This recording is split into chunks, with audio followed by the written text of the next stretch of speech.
বন্ধুহীনতার স্মৃতি, কত বিশ্বাসের পতন, আর জননীর স্নেহহীনতায় ওদের প্রবাস জীবন কথন। ওরা পাখিদের নিরেখরে নিয়ে দুঃস্বপ্নে দেদার বেঁধেছে ঘর, ওরা অতি দূর পথ পাড়ি দিয়ে আশাদের কেন দেয় দেশান্তর। বন্ধু তোমাদের গুণের সমাজ বলো কবে হবে আবার পুনর্লিখন।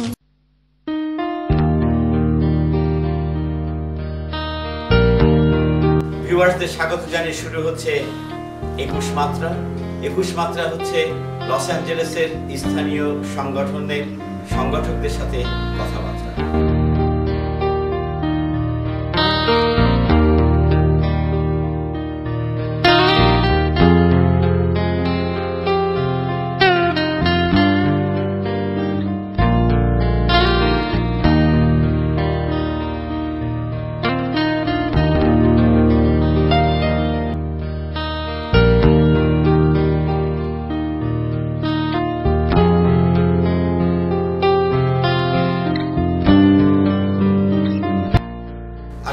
উত্তোলন সম্পর্কে জানি।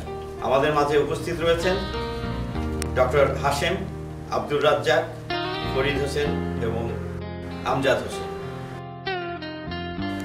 আমি প্রথমেই ডক্টর হাশেমকে প্রশ্ন করব যে আপনারা কবে এটা স্থাপন করেছেন এই উত্তোলন, এবং কি উদ্দেশ্যে এবং আদর্শ নিয়ে এটা করেছেন? ধন্যবাদ মশরুল ভাই, আপনাকে অনেক ধন্যবাদ আমাদেরকে স্টুডিওতে আমন্ত্রণ জানানোর জন্য।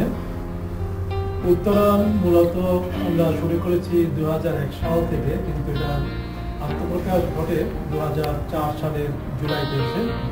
আমরা প্রথম যখন শুরু করেছিলাম বেশ কতগুলো পারিবারিক একটা আন্তরিকতাপূর্ণ পরিবেশ গঠন করার জন্যই মূলত, সাথে সাথে উদ্দেশ্য ছিল যে কি করে আমাদের এই বাংলা কালচারকে এই প্রবাসে সমৃদ্ধিকরণ এবং প্রসারণ করা যায়, এবং আমাদের আগামী প্রজন্মের মাঝে এই বাংলা সংস্কৃতিকে কিভাবে ছড়িয়ে দেওয়া যায়, এটাই ছিল আমাদের লক্ষ্য।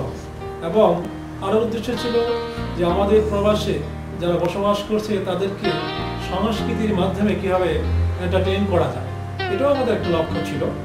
তো আমরা প্রথম থেকেই যে জিনিসগুলো করে এসেছিলাম সেটা হচ্ছে যে আমরা নিজেদেরকে এন্টারটেইন করতাম, এবং প্রবাসে যারা বাংলাদেশি আছে তাদেরকে এন্টারটেইন করার জন্য আমাদের কিছু কর্মসূচি আমাদের হাতে ছিল।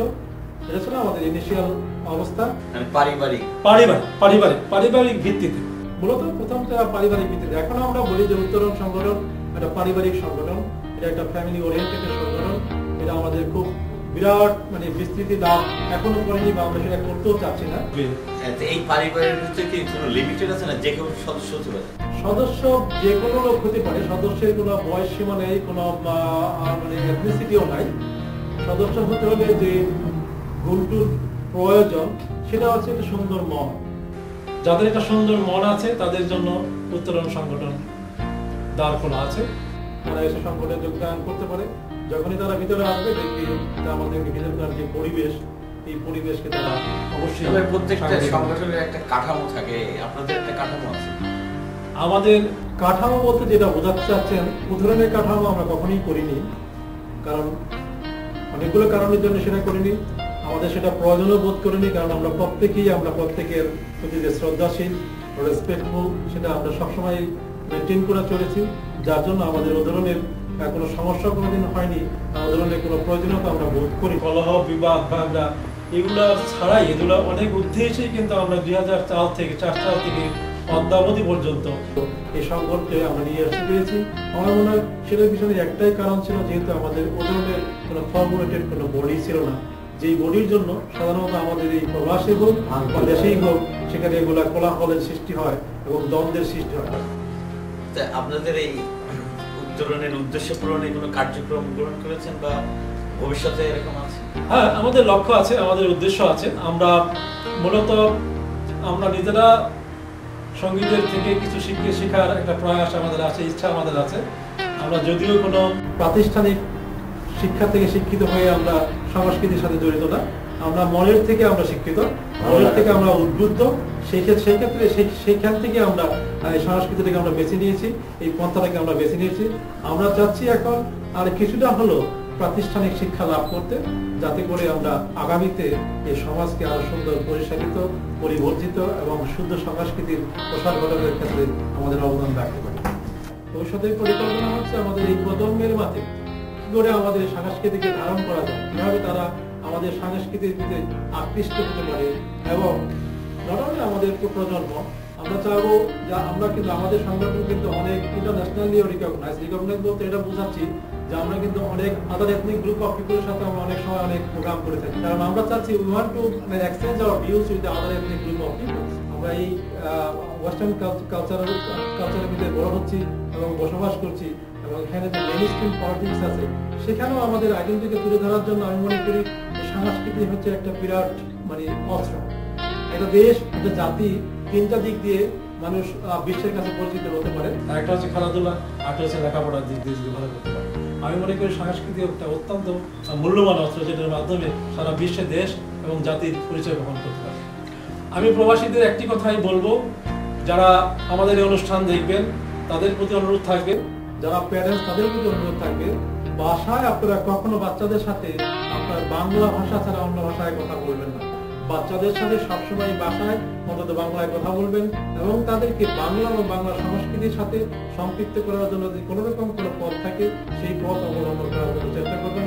আপনারা হয়তো জানেন যেখানে এলিমেন্টারি স্কুল থেকে শুরু করে হাই স্কুল পর্যন্ত এদেশের টিচার্সরা কিন্তু সবাইকে এনকারেজ করে, প্যারেন্টসদের এনকারেজ করে যে you don't speak in English in your home whenever you talk with your kids, always speak in your mother language. That means এটার একটা ইম্পর্টেন্স আছে, সিগনিফিকেন্স আছে, এবং সেই জিনিসটাকে আমাদের বুঝতে হবে যে মাতৃভাষা যে কোনো দেশেরই হোক না, প্রত্যেকটা দেশেরই মাতৃভাষার একটা অত্যন্ত মূল্যায়ন করা আমাদের দরকার, প্রত্যেকটা মানুষের দরকার। মাতৃভাষা দেশ যত এনরিচ, সে দেশ কালচারালি এবং সোশ্যালি, ইকোনমিক্যালি সেই দেশটা ততই এনরিচ পাবে, এটা আমার ধারণা। এবং সেই ক্ষেত্রে আমি প্রবাসের প্রত্যেককে বলবো যে আপনারা আপনাদের বাচ্চাদেরকে বাংলার সাথে সম্পৃক্ত করার জন্য যত ধরনের পন্থা আছে সেগুলোর সাথে আপনারা নিজেদেরকে সম্পৃক্ত করার চেষ্টা করুন। বাচ্চারা তো স্কুলে যখন যাবে তারা তাদের স্কুলের স্থানীয় ভাষা সেটা শিখবে, ইংরেজি, কিন্তু বাংলা তারা ভাষায় না বলবে, তাহলে বাংলা কোনোদিনও শিখতে পারবে এবং তারা বাংলা খেতেও চলে যাবে।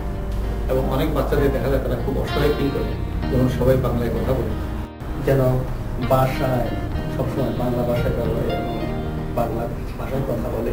এটাই আসলে আমাদের এই উত্তরণ সংগঠন মূলত বাংলাদেশি অর্থাৎ বাংলায় কোনো বিনোদনমূলক কোনো অনুষ্ঠান আমাদের এই প্রবাসীদের উপহার দেওয়া, আমরা যারা বাংলাদেশ থেকে এসেছি তাদেরকে উপহার দেওয়া, শত কাজের মাঝে এবং আজকে নিজের দেশকে ছেড়ে এসেছি আমরা, এর মাঝে একটু যদি আমরা আনন্দ দিতে পারি আমাদের এই কমিউনিটিকে, এটাই আমাদের আসলে উদ্দেশ্য। এ ব্যাপারে আমি বলবো আমাদের উত্তরণ সংগঠন এখানে বেশ আজকে প্রায় যেটা ডাক্তার হাসিম ভাই বলেছেন যে আমরা 4 বছর বলতে পারি আমাদের মূলত কার্যক্রম, এতে আমরা অনেকটা দিতে পেরেছি এই প্রবাসীদেরকে, এবং আমরা আশা করি ভবিষ্যতে আরো কিছু ভালো এবং আরো কিছু সুন্দর কিছু উপহার দেওয়া। আমরা আগামী মানে আমাদের নেক্সট যে প্রোগ্রাম, সেই প্রোগ্রামের জন্য আমরা একটা প্রস্তুতি নিচ্ছি।